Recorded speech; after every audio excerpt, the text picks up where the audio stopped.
शंकराचार्य पीठाधीश्वर स्वामी स्वरूपानंद के शिष्य और केदार घाट स्थित श्री विद्या मठ के महंत व पीठ के उत्तराधिकारी स्वामी अविमुक्तेश्वरानंद सरस्वती ने अपने मठ में पत्रकार वार्ता का आयोजन किया। पत्रकार वार्ता के दौरान उन्होंने कहा कि अपने गुरु के आदेश पर मैं 100 करोड़ सनातनियों की ओर से पूजा के लिए जा रहा था और हमने किसी भी कानून का उल्लंघन नहीं किया। प्रशासन के रोकने पर मैं अकेला एक हाथ में दंड और एक हाथ में पूजा की थाली लिए जहां तक आदेश हो वहां तक जाने के लिए तैयार था, लेकिन जिलाधिकारी के आदेशित प्रशासन ने हमें न्यायालय का आदेश कहकर बलपूर्वक मठ के अंदर घुसकर रोक दिया, जबकि ऐसा कोई आदेश न्यायालय का नहीं था।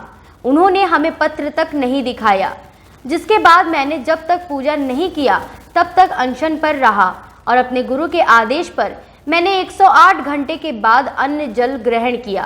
पूज्यपाद स्वामी स्वरूपानंद सरस्वती जी महाराज की ओर से आदिष्ट होकर के हम प्रकट हुए आदि विश्वेश्वर की पूजा के लिए 100 करोड़ सनातन धर्मियों और अपने आचार्य की ओर से आए थे। हमने किसी कानून का उल्लंघन नहीं किया, यहाँ तक कि प्रशासन के द्वारा वर्जित किए जाने पर हमने अपने साथ के लोगों को भी मठ में छोड़ा।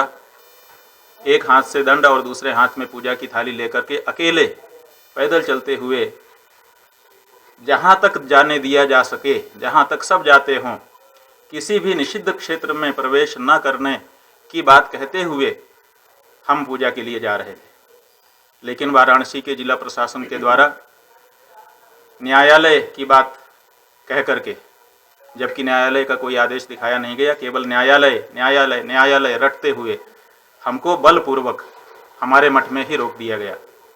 और ऐसा करके 100 करोड़ से ज़्यादा सनातन धर्मियों की जो अभिलाषा थी कि अपने प्रकट हुए भगवान की हम पूजा अर्चना करके उनका आशीर्वाद ले सकें और न पूजा करने का जो दोष है उससे बच सकें, ये वंचित कर दिया गया 100 करोड़ सनातन धर्मियों, जिसके फलस्वरूप धर्मशास्त्रों की आज्ञा के अनुसार पूजा के लिए चल देने के बाद हमको रोके जाने के कारण पूजा न कर लेने तक हमने अन्न जल का परित्याग किया। लगभग 108 घंटे तक हम अन्न जल का परित्याग करके बैठे रहे। गुरु आज्ञा आई कि तुम अब ये व्रत छोड़ दो, तुम्हारा व्रत पूरा हुआ। हमारे यहाँ धर्मशास्त्र ये कहता है कि अगर किसी धर्म कार्य में हम लगे हुए हैं और उस समय हमारे गुरु अगर हमको बुला लेते हैं और वो कार्य अधूरा छूट जाता है तो वो धर्मशास्त्र की दृष्टि से अधूरा नहीं माना जाता, बल्कि वो पूरा ही माना जाता है। इस दौरान उन्होंने सर्वे के दौरान प्राप्त किए गए शिवलिंग नुमा आकृति का ड्यूली संरक्षण न किया जाना और इसका आरोप जिलाधिकारी व प्रशासन पर लगाते हुए कहा कि जब मैं बाबा का पूजन करने के लिए जा रहा था तो प्रशासन ने बलपूर्वक मुझे रोका। जिलाधिकारी और उनके द्वारा आदेशित प्रशासन न्यायालय के आदेश का पालन नहीं कर रही है। मैं स्पष्ट रूप से यह बात कह रहा हूँ।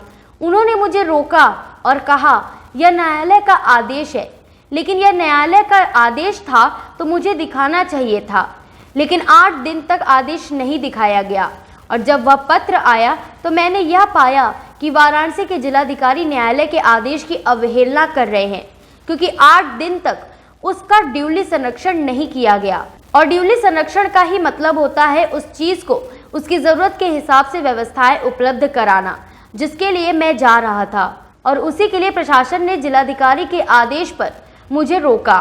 संरक्षित करना चाहिए। और फिर 20 मई को दूसरा आदेश पारित किया, जिसमें जिलाधिकारी वाराणसी को निर्देशित किया और कहा कि हम आपको निर्देशित करते हैं कि आप पक्षों से बात करिए और उनकी जो धार्मिक परिपालनाएं हैं उसको सुनिश्चित करिए। वाराणसी के जिला जज और उनके द्वारा आदिष्ट होकर के वाराणसी का पुलिस प्रशासन कितना बड़ा अन्याय कर रहा है, इसका ये बहुत बड़ा उदाहरण है। न्यायालय की बात मानी नहीं जा रही है प्रशासन के द्वारा, ये हम स्पष्ट रूप से कहना चाहते हैं। हमको मठ के अंदर आकर के पुलिस बल ने बलपूर्वक रोक दिया और कहा कि न्यायालय का आदेश है। न्यायालय का आदेश था तो वो हमें दिखाया जाना चाहिए था, लेकिन आज दिन तक ऐसा कोई आदेश वाराणसी के जिला प्रशासन के द्वारा हमको दिखाया नहीं गया, एक बात।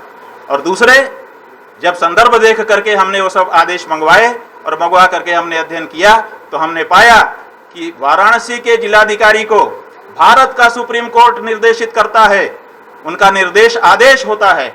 ये उनकी गरिमामयी शब्दावली है कि हम आपको निर्देशित करते हैं, वो गरिमा से बोल रहे हैं, लेकिन इसका मतलब निर्देश नहीं, आदेश है।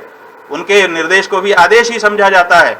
और वाराणसी के जिलाधिकारी माननीय सुप्रीम कोर्ट के, उच्चतम न्यायालय के आदेश की अवहेलना करते हुए दिखाई दे रहे हैं, क्योंकि उन्होंने आज दिन तक ना तो ड्यूली प्रोटेक्शन किया है, क्योंकि ड्यूली प्रोटेक्शन का मतलब था कि जो वस्तु है उसका उसकी विधि के अनुसार संरक्षण किया जाए।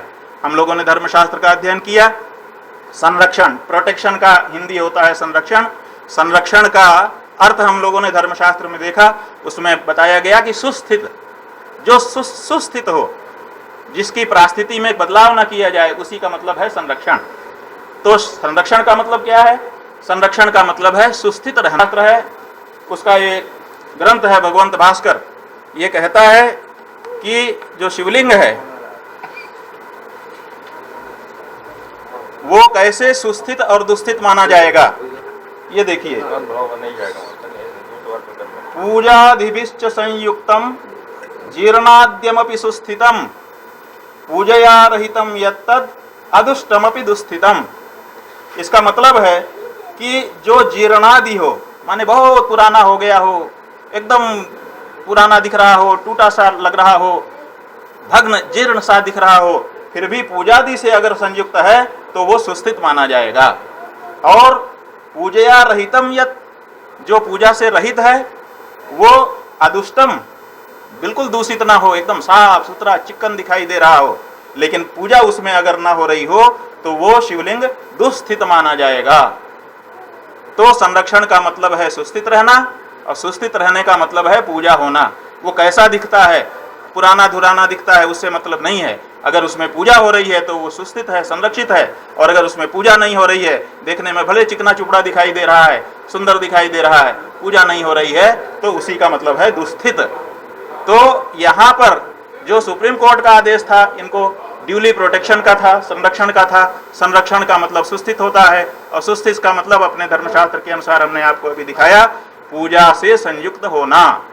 बिना पूजा से संयुक्त हुए कितना ही चिकना चुपड़ा दिखाई दे शिवलिंग मूर्ति, वो दुस्थित मानी जाएगी, वो सुस्थित नहीं मानी जाएगी।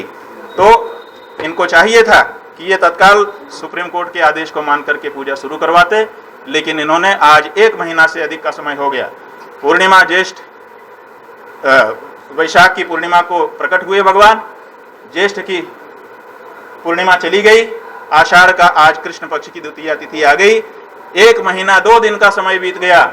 आज तक सुप्रीम कोर्ट का आदेश होने के बावजूद जिलाधिकारी वाराणसी पूजा सुनिश्चित नहीं कर रहे हैं, जबकि सुप्रीम कोर्ट का जो आदेश है वो बहुत हार्मोनिकल है, बहुत ही सौहार्दपूर्ण है। वो कहते हैं कि दोनों पक्षों से बात करो और दोनों पक्षों की जो धार्मिक परिपालना है उसको सुनिश्चित करो।